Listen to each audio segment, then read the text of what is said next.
പോവാൻ തന്നെ നിശ്ചയിച്ചോ? പോയാൽ എവിടെയെങ്കിലും എന്തെങ്കിലും ഒരു ജോലി കിട്ടും. വീട്ടിലേക്ക് എന്തെങ്കിലും അയക്കാനും കഴിയും. പിന്നെ പിന്നെ നിനക്കറിയില്ലേ,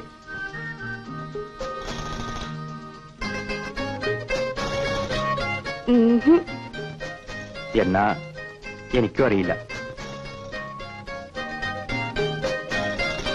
വേഗം വരൂ. വരും. എവിടെ പോയാലും മനസ്സൊക്കെ ഇവിടെ തന്നെ ആവൂലോ. പോയാ പിന്നെ വരോളം കാണാൻ കഴിയോ? ഞാൻ കാണും, സ്വപ്നം കാണും.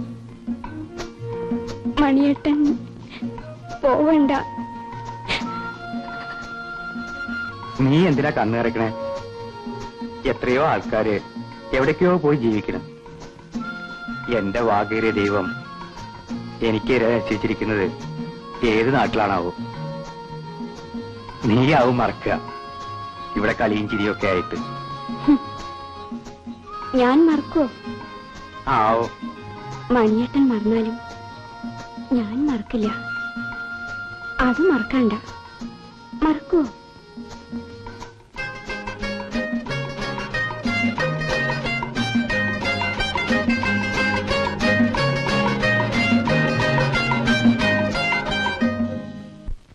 ആദ്യമൊക്കെ നാട് വിടണമെന്ന ആഗ്രഹം എനിക്കും തോന്നിയിരുന്നു. പക്ഷേ അച്ഛൻ മരിച്ചപ്പോ ഇവിടെ കുടുങ്ങി. ഇപ്പൊ തോന്നുന്നു പോവാതിരുന്നത് നന്നായി എന്ന്. ഇവിടെ അധ്വാനിക്കാനും ജീവിക്കാനും ഒക്കെ വകയുണ്ടല്ലോ. നാട് വിട്ടാലത്തെ കഥ എനിക്കറിയില്ല. ബാലേട്ടന് അത് പറയാം. അധ്വാനിച്ച കഴിയാനുള്ള വകയുണ്ട്. എനിക്കോ? എന്തിനാ ബാലേട്ട പണം വേണ്ടാത്തത്? പണമില്ലാത്തവരെ എന്തിനു കൊള്ളാം? ഞാൻ നിശ്ചയിച്ചിട്ടുണ്ട് കുറെയൊക്കെ വെട്ടിപ്പിടിക്കാൻ. എനിക്കുണ്ടെങ്കിൽ നിനക്കുമില്ലേ മണിയ? അങ്ങനെ അല്ലാതെ നമ്മൾ ഇതുവരെ ജീവിച്ചിട്ടുണ്ടോ? അധ്വാനിച്ചാൽ ജീവിക്കാനുള്ള വക നമുക്കുണ്ടല്ലോ. അല്ല, പോകുന്നെങ്കിൽ പൊയ്ക്കുള്ളൂ, ഞാൻ തടയുന്നില്ല. മണിയന്റെ സ്ഥാനത്ത് ഞാനായിരുന്നെങ്കിൽ ഞാൻ എങ്ങും പോവില്ല. ഈ മണ്ണിൽ ചവിട്ടി ഇവിടെ നടക്കും. പിന്നെ പണം, അത് അത്യാവശ്യം കുറച്ചൊക്കെ വേണം. അല്ലാണ്ട് ജാസ്തി ആയതുകൊണ്ട് വലിയ കാര്യമൊന്നുമില്ല. എല്ലാം അവരവരുടെ ഇഷ്ടം. 4 വയസ്സേ എനിക്ക് കൂടൂ. ഉപദേശിക്കാൻ ഞാനാരാ? എനിക്ക് ഞാനാവണം ബാലേട്ട. മനസ്സിലാവണില്ല എനിക്ക്. എനിക്ക് ഞാനാവാൻ ഭാരതപ്പുഴ വേണം. ഈ കുന്നും വയലും ഒക്കെ വേണം. ഇതില്ലാതെ ഞാനില്ല.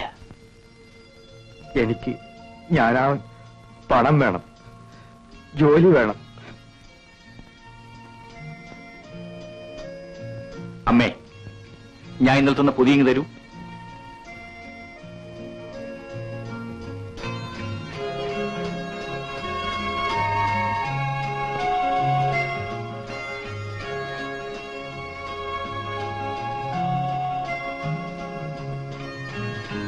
ഇതാ 200 റുപ്യ ഉണ്ട്, വാങ്ങിച്ചോളൂ.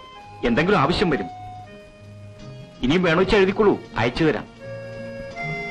വാങ്ങിച്ചോളൂ.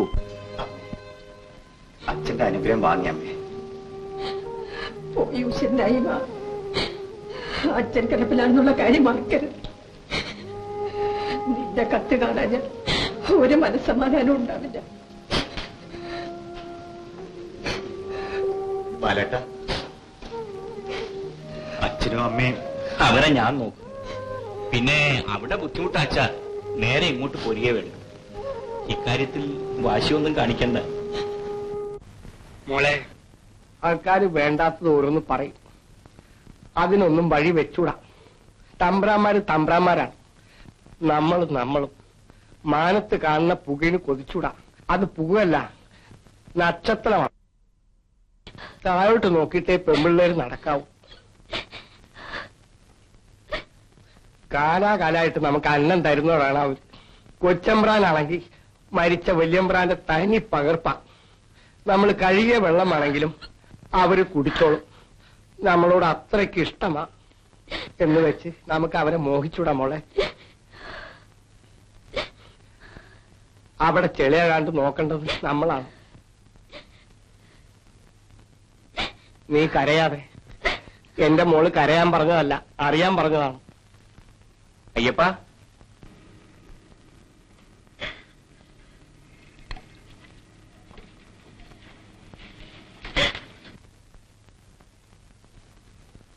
നാളെ ഞാറ് പറിക്കണം. 8 10 ആളുകൾ വേണ്ടിവരും. നീതിയെ കൂടാണ്ട് 6 പേരെ ഏർപ്പാട് ചെയ്തിട്ടുണ്ട്. അവര് വരുവേ.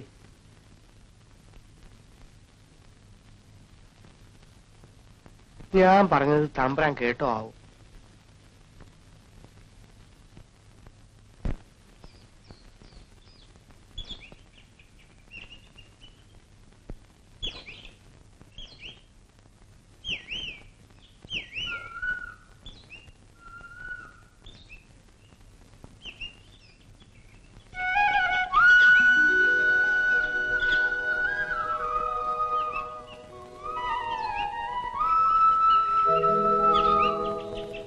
നീലി,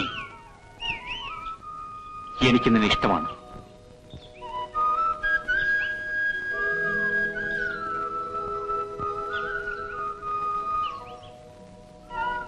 എല്ലാരും കേൾക്കേ അത് വിളിച്ചു പറയാൻ പക്ഷെ എനിക്കിപ്പോ കഴിയില്ല. അയ്യപ്പൻ പറയുന്നത് ഞാൻ കേട്ടു.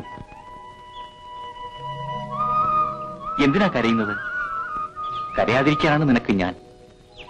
അതിന് ഇത്തിരി താമസമുണ്ട്. അമ്മിണിയെ ഒരു നല്ല നിലയിലാക്കിയിട്ട് വേണം. നമ്മൾ കാരണം അവൾ കഷ്ടത്തിലാവരുത്. ഈ പരിഷ്കാരം എന്നൊക്കെ പറയുന്നത് തൊലിപ്പുറത്തേ ഉള്ളൂ ഇക്കാലത്ത്. വല്ലവരും വല്ലതൊക്കെ പറയും, സാരമില്ല. തമ്പ്രാന്മാര്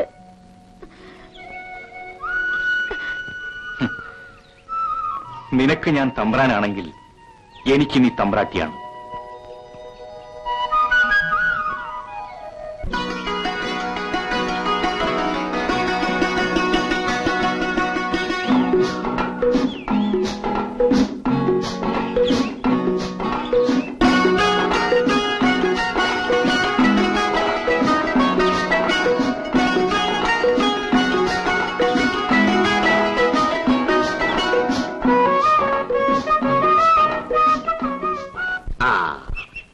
വന്നിട്ടുണ്ട് ബോംബെന്ന് കത്ത്.